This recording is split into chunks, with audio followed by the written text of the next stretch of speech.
Assalamu alaikum, my name is Abdulrahman Azam. I'm talking about William Wordsworth. William Wordsworth is still alive. He was born at 1977, April 7th, in England. His mother died at 7 years old, when he was 7 years old. He became an orphan at 13 years old. Despite his losses, he went on to grammar school and and wrote his first poetry there.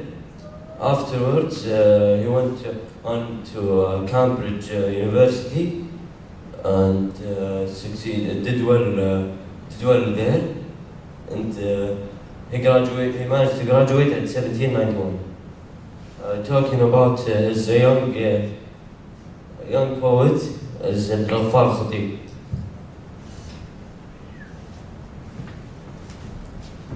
Young poet. In 1795, William received a small inheritance that allowed him to live with his younger sister Dorothy. At the same year, he met Samuel Taylor Coleridge. The two became friends and wrote lyrical ballads and worked on and helped Romanticism take hold in English poetry.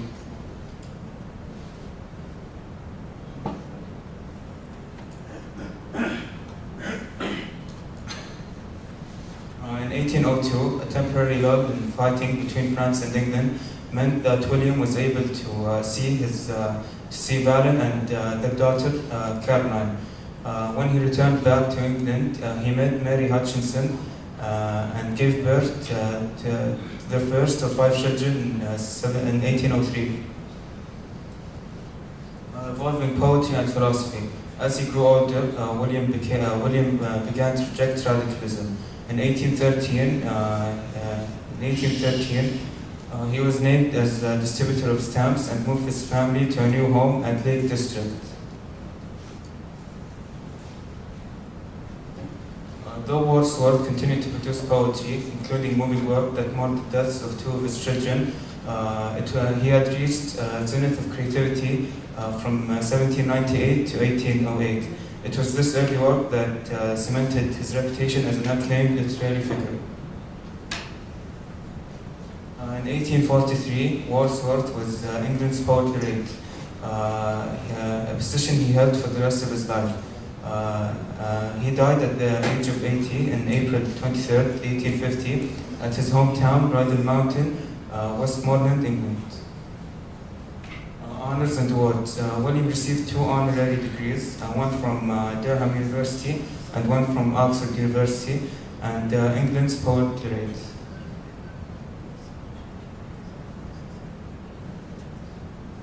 Some of Wordsworth's poems. A slumber did my spirit steal.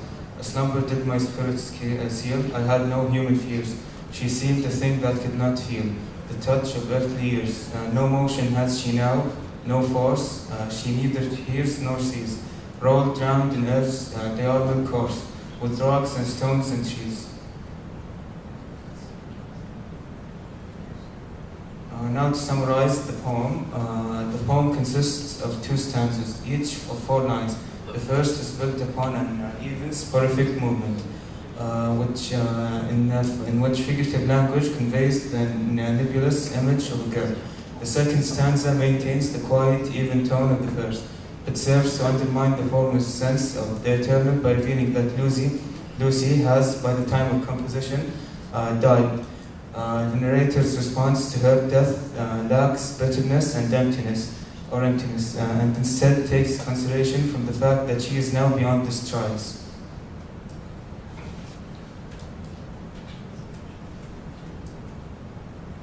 Thank you for your attention. This project was made by Ghaffar Khatib and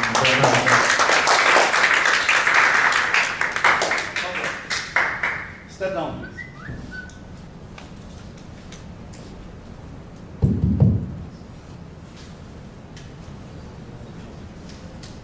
Step down, please.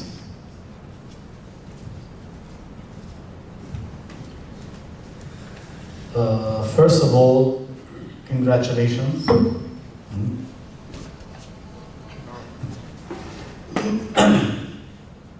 Congratulations on the job well done. Your first name, please? Abdurrahman. Abdurrahman, for the year, we use the preposition in.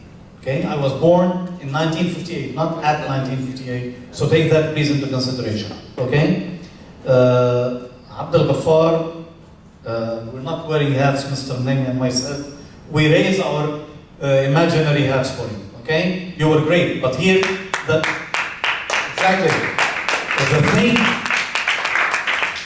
The thing I liked about you was that you were not repeating verbatim word for word. And I keep reminding students, never memorize. Because from experience, whenever we memorize, we are apt to stumble, okay? We will panic if we forget one word or two words and we will freeze. We don't want that to happen. So what you did was perfect. You gave us what was projected on the screen in your own words, which is great. Keep doing that. I just want you to wear a smile, okay? Try to wear a smile, otherwise you were almost perfect, mashallah. Both of you were, especially you, so keep it up. What else do I have here? For the poem, okay? If I were you, I would have chosen I Wandered Lonely as a Cloud, but it's a personal choice, no problem. Lose the commentary, you don't have to, we're not here in a literary panel, okay? Just read one stanza and read it as a poem. Don't read it as prose, read it as a poem, and that will be enough. Okay? Thank you very much.